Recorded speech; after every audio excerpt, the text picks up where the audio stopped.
So you should not make an impression at Comic-Con. Yeah. You came here and then, like, well, I mean, the expectations were pretty low, but like They were, and that was, it was a little scary with Iron Man 2 where the expectations were so high, and to really get them jazzed on that. But I remember the first time I came here with Iron Man, nobody expected anything. They were writing articles that, Marvel's, parading out the B-list heroes, who cares?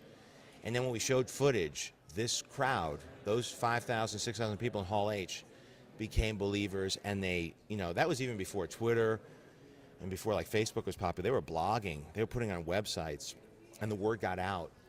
And that's when I realized this is the way to get right to the fans. If they like it, if they don't like it, they will say it, and they'll write about it. They don't care. And if they like it and embrace it, it spreads, it ripples out. So when I got hired to do Cowboys Aliens, I said, I don't care if we're coming out in a year. We're coming out, we got another Comic-Con before we come out, 2 weeks before we open on July 29th.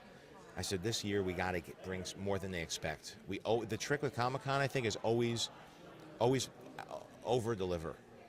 Because I've been involved with panels that are boring, where people are just sitting up there answering questions like they're on a talk show.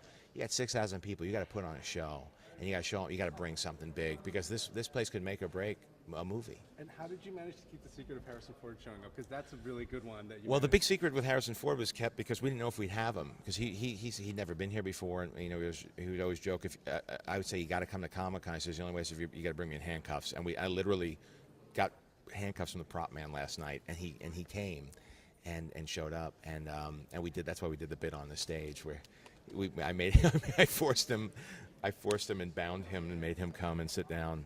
But hopefully he had a great time, because there was such an outpouring of affection for him. They seemed to really enjoy the footage, and certainly the minute he hit the screen, they screamed.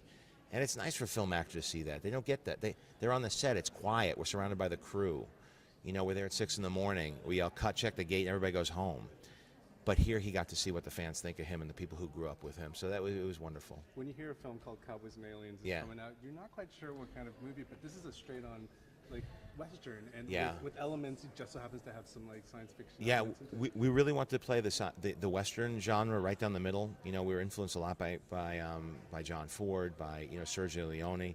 I love the work that Clint Eastwood has done. Unforgiven is great, just classic. Just pay attention to the rhythms and the archetypes of the classic Western.